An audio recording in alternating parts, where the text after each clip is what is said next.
81 पद आउटसोर्स पे जो ड्राइवर बिजली बोर्ड के अंदर कार्य कर रहे थे उनके पद 1 नवंबर से खत्म कर दिए, उनकी सेवाएं खत्म कर दी गई।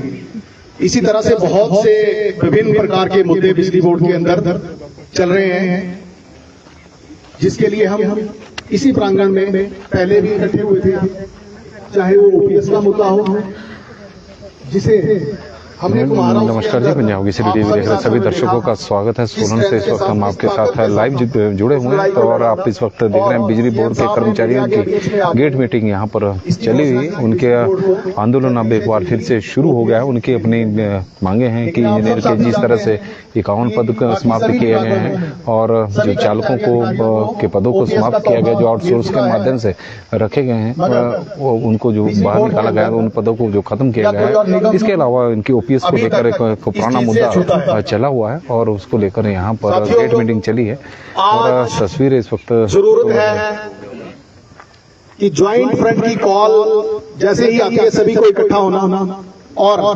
अपनी बात को मजबूती से उठाना, ताकि प्रदेश सरकार तक बात पहुंच सके और हमारी जो जायज डिमांड्स हैं उनका निपटारा हो सके, ताकि हम और विभागों की तरह ओपीएस है या इंजीनियर्स की प्रमोशंस हैं, इसी तरह के और आउटसोर्स में जो ड्राइवर्स हैं जो 1 नवंबर से जिनकी सेवाएं समाप्त करने का फरमान जारी हुआ है, उसे हिमाचल सरकार जल्दी से जल्दी इसके ऊपर पुनः विचार करे।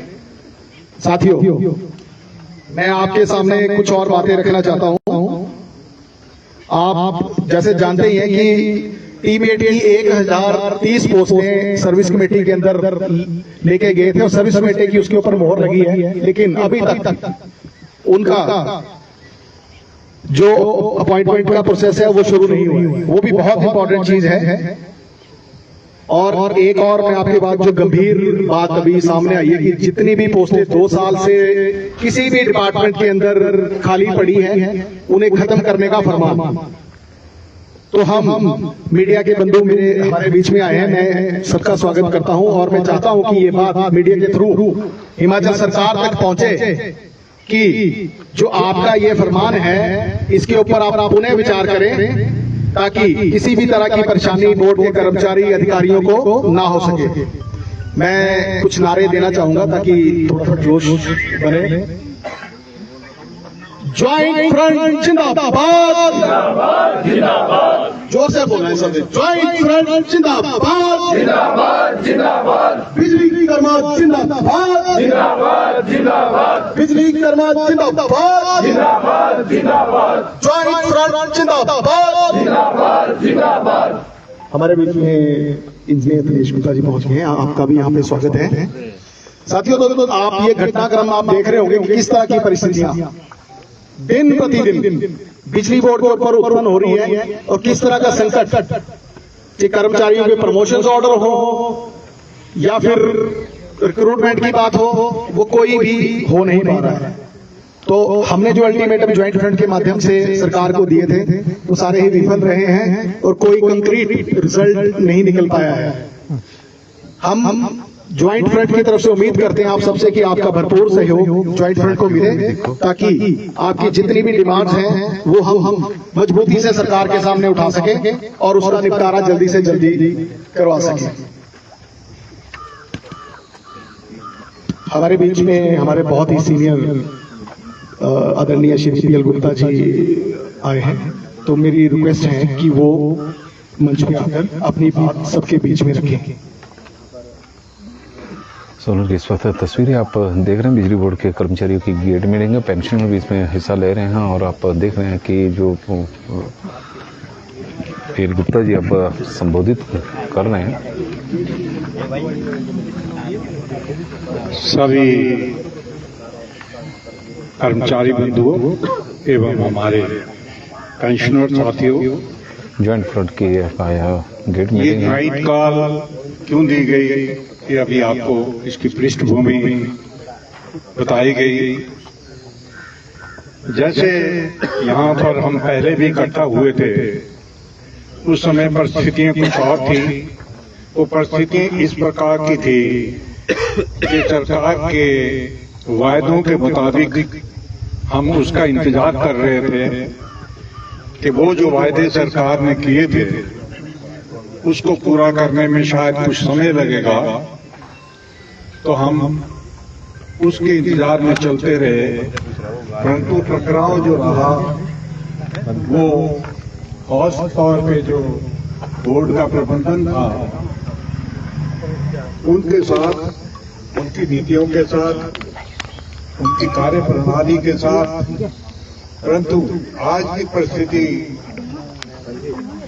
आपके सामने इस प्रकार सामने आई है कि जो सब कमेटी सरकार ने बनाई, बिजली बोर्ड की समस्याओं, एम्प्लॉयज की समस्याओं और पेंशनर की समस्याओं को देखते हुए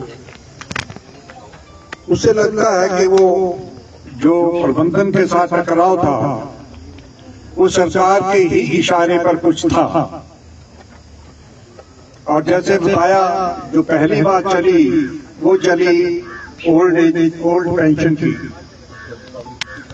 अब थोड़ा सा हम इसको उस ढंग से देखें कि सरकार का जो एम्प्लॉई है, चाहे वो किसी भी उपक्रम का है या सरकार का और अलग से डिपार्टमेंट्स का है, वो सभी प्रदेश की जनता के लिए ये सेवाएं देते हैं।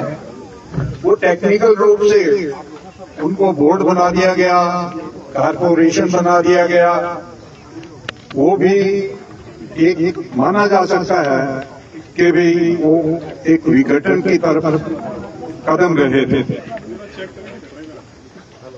परंतु अब जो बात चल रही है उसके सरकार की जो नीयत है वो बड़ी स्पष्ट हो जाती है।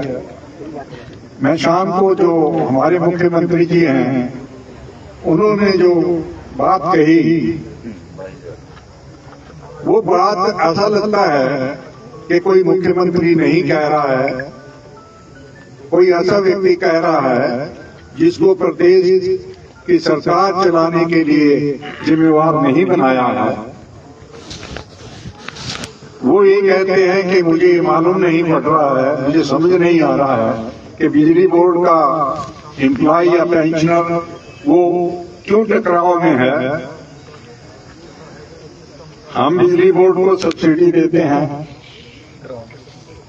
नहीं पहले सब्सिडी बोला, ध्यान से सुनना उसको, सब्सिडी देते हैं, फिर बाद में वो ग्रांट की तरफ आए बात, जब उसको उनको समझ में आई होगी बात कि सब्सिडी तो बेसिकली सरकार अपने खाते में डालती है। तो उस ढंग से ये लगता है कि वो पूरा इस बोर्ड को विघटन की ओर ले जा रहे हैं।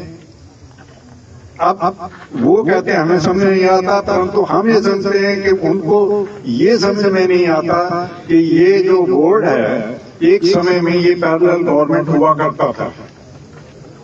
बोर्ड के साथ जब भी गवर्नमेंट में कोई वित्तीय संकट आता था तो बोर्ड बिल्कुल उसको सहायता करता था और ये प्रॉफिट में जा रहा था।